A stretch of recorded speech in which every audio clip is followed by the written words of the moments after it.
EY-Parthenon is now a 25,000 person global organization operating in more than 120 countries.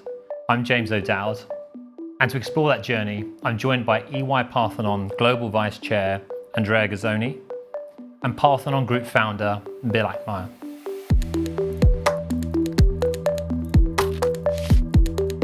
Andrea, obviously your investment and EYP's investment into the Geostrategy group was quite significantly before where we are and ahead of the market. I mean, how did you see that coming? What was your thought all those years ago about the importance of getting ahead in terms of geopolitics and geostrategy? The global setup of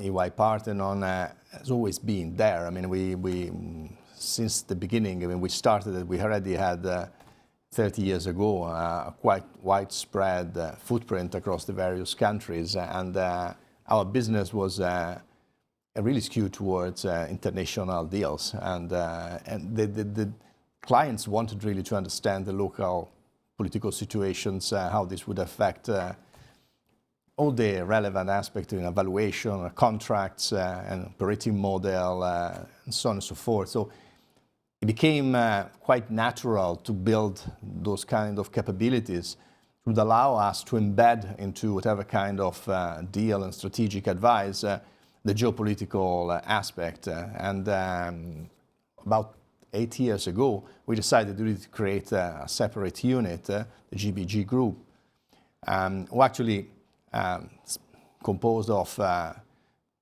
gurus, people with a very specific focus in geostrategy, located in different parts of the world, could actually inform our teams and our clients regarding all those trends. And then, as you said, I mean, over the last couple of years, it became quite evident that you cannot really provide advice and execute upon strategies without having all these scenario analyses that can only be informed by people who actually have the right level of proficiencies in geopolitical matters. We really developed a series of solutions that bridge the geopolitical analysis with the decision-making process of our clients and lead to actionable solutions.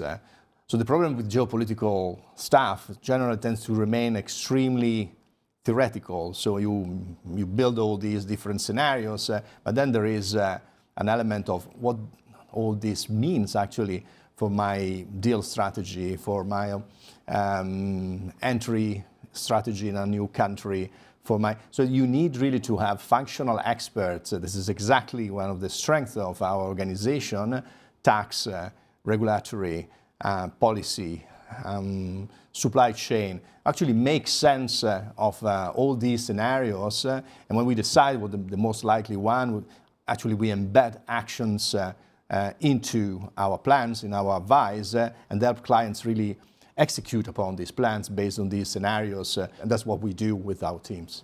Yeah.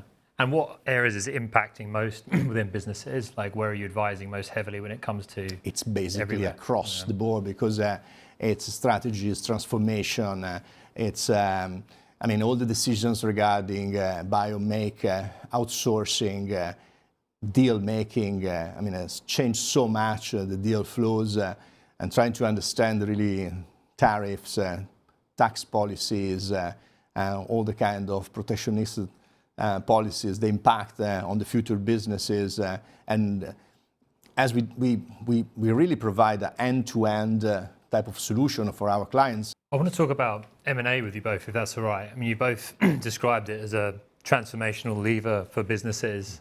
I mean, why does M&A remain so central to business strategy today? It is one of the most effective strategic tools to be able to augment your position or be able to enter into a market that is tangential to what it is you're doing and reap the advantages of the quote infamous synergies that may exist.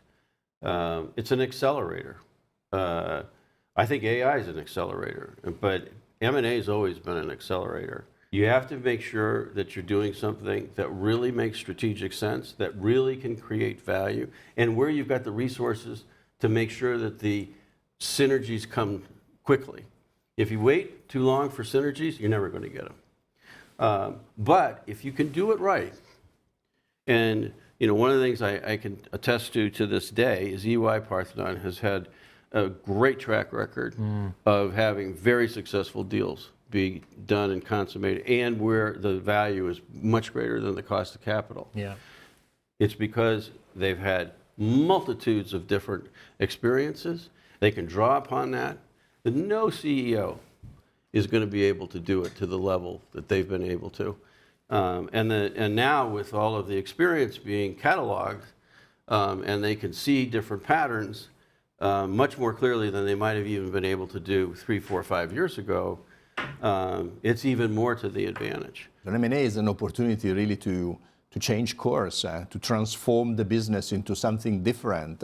So that's their opportunity actually to shift gear and to move into a sector or a geography where they have the possibility to continue to grow. So it's a fundamental source of strategic change when things cannot grow further beyond a certain level.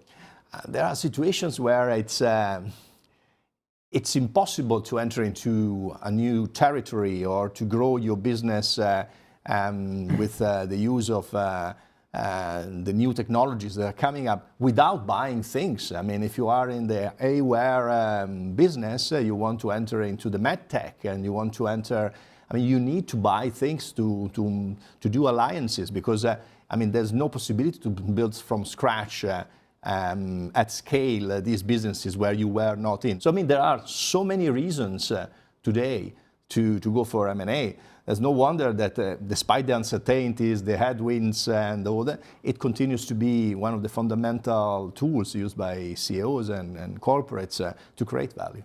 Just building on that, Andrea, I mean, what are the things that you do differently from others in terms of advising CEOs, investors on M&A?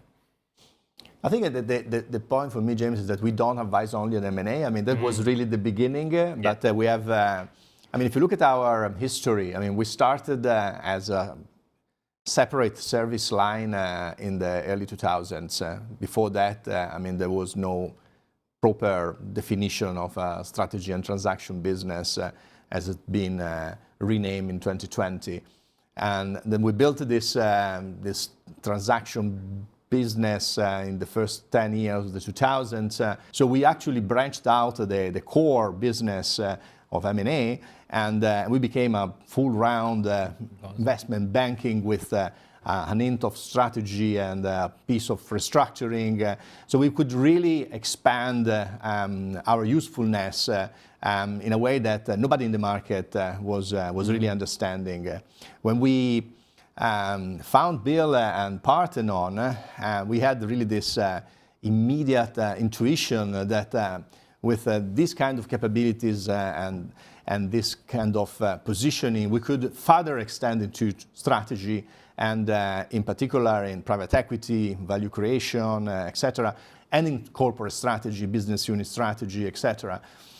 And then we had already very clear, and it was 2014, that business unit became a unique proposition that could actually help clients, financial institutions, governments across the entire C-suite agenda, something that the Big Four have always struggled really to penetrate because of the brand that inevitably tells about counting, tax and audit and these kind of things. So the idea of having a separate but unified branch of EY dealing specifically with this high-end strategic, transactional, transformational things. The last bit was actually last year when we extended the use of the Parthenon brand, EY-Parthenon, to the entire service line, and we further extended the scope to include what we call the strategic transformations. And that's really can only be done because we had this DNA about collaboration, focus on value creation, etc.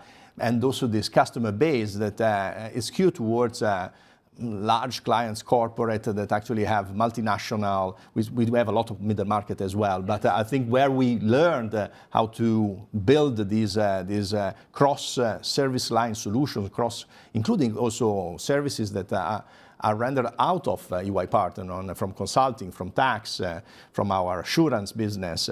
I mean, that's really differentiating us. Yeah, look, I mean, I think that there's certainly elements of what EY-Parthenon does today that I would consider to be table stakes. But there are many elements of what EY-Parthenon does where they are the world leader. Put it all together, nobody can match what's there. Yeah. You know, one of the things that binds an organization is a noble purpose. Yes. And the noble purpose of EY is to help their clients be able to move forward in a manner that's obviously high integrity, but where they can take advantage of the strengths of their organization and to figure out how to counteract some of those weaknesses. And ultimately, that's what these folks are in the business of doing. It's not simply to get one good assignment done. It's to further the ability for that organization to achieve sustainable increases in value. But I think that when you talk to people, they feel like they're helping to contribute to the growth of the economies around the world. And you know, they're in a position to be able to do that, given their scale.